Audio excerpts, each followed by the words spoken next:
Assalamualaikum warahmatullahi wabarakatuh. Perkenalkan, nama saya Muhammad Afrandoni, NIM 211920. Di sini saya akan menjelaskan beberapa inti dari pelajaran komunikasi untuk sebagai UAS. Yang pertama, definisi tentang ilmu komunikasi. Ilmu komunikasi adalah ilmu yang membahas tentang cara berkomunikasi dan cara menggunakan alat-alat komunikasi. Ruang lingkup komunikasi terbagi menjadi beberapa bagian, yaitu yang pertama, definisi komunikasi. Yang kedua, prinsip-prinsip komunikasi. Yang ketiga, unsur komunikasi. Yang keempat, proses komunikasi. Yang kelima, karakteristik komunikasi. Yang keenam,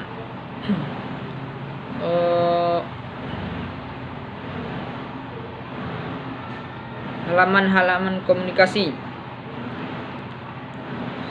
Ruang lingkup komunikasi bagian yang ketiga, yaitu tentang unsur-unsur komunikasi.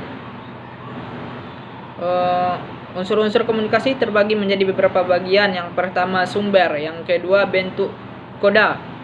Yang ketiga, saluran.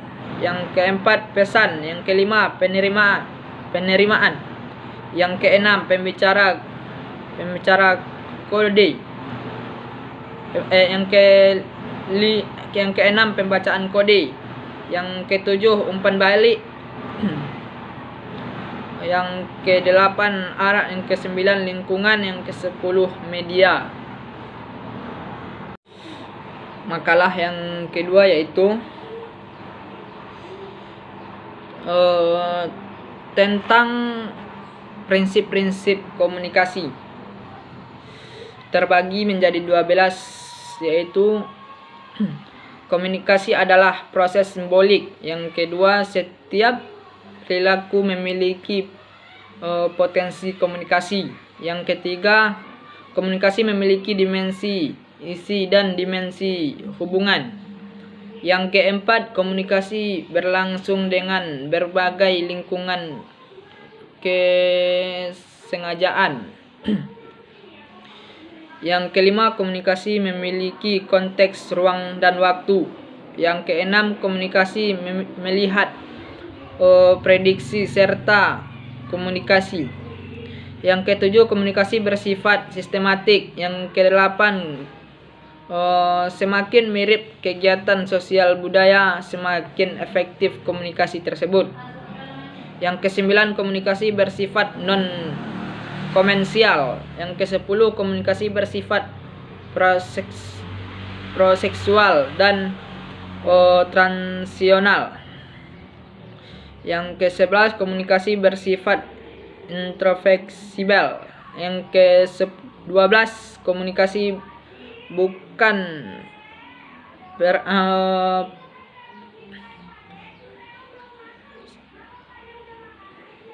yang ke-12, komunikasi bukan panacea untuk menyelesaikan masalah. Makalah yang ketiga tentang pengertian hambatan komunikasi.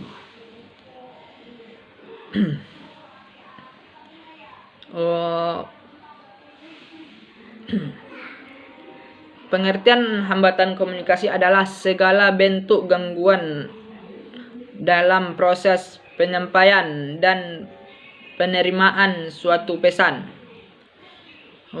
Komponen hambatan terbagi menjadi 5 bagian. Yang pertama, hambatan pengirim pesan. Yang kedua, hambatan dalam penyediaan simbol. Yang ketiga, hambatan media. Yang keempat, hambatan dalam bahasa sandi. Yang kelima, hambatan dari penerimaan pesan. Hambatan komunikasi Hambatan komunikasi massa terbagi menjadi beberapa bagian, yaitu hambatan yang bersifat teknis, yang kedua hambatan yang bersifat sistematik, yang ketiga hambatan yang bersifat perilaku. Makalah keempat yaitu pengertian komunikasi verbal dan nonverbal. Pengertian verbal. Verbal adalah lambang bercorak abstrak. Lambang bercorak abstrak yang disepakati sekelompok orang tertentu kemudian diberikan makna tertentu pula. Nonverbal yaitu jenis komunikasi yang disajikan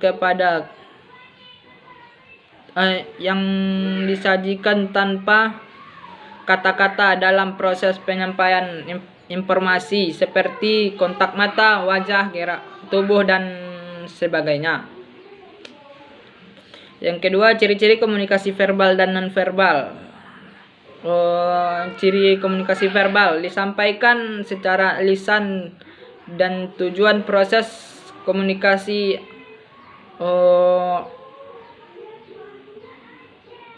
atransik dan cenderung dua arah. Sedangkan nonverbal yaitu berfungsi mengungkapkan perasaan kita yang sebenarnya. Dua, yaitu merupakan kebiasaan atau bersifat otomatis dan jarak kita sendiri. Makalah kelima yaitu tentang interpersonal. Pengertian. Interpersonal adalah penggunaan bahasa atau pikiran yang terjadi di dalam diri komunikator itu sendiri antara self dan God, seperti berdoa, bersyukur, atau menyalahkan diri sendiri, atau berbicara dalam hati. Yang kedua, pemahaman kita tentang berdoa, bersyukur, introspeksi diri atau meninjau perbuatan-perbuatan kita. Yang ketiga, proses komunikasi. Di mana proses komunikasi ini terbagi menjadi beberapa bagian, yaitu yang pertama sensasi yang datang dari luar melalui panca indera kita sendiri. Yang kedua asosiasi. Yang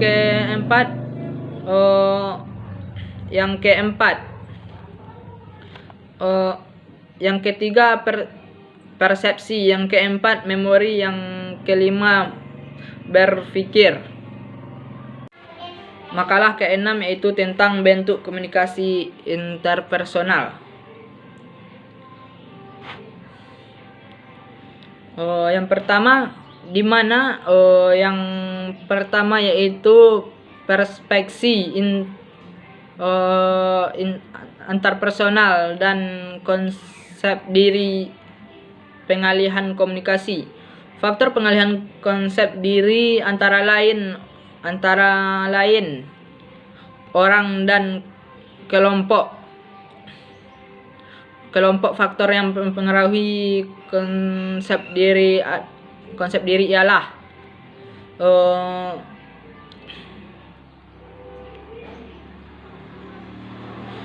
yang pertama nomor yang dipengaruhi diri sendiri, yang kedua membuka diri, yang ketiga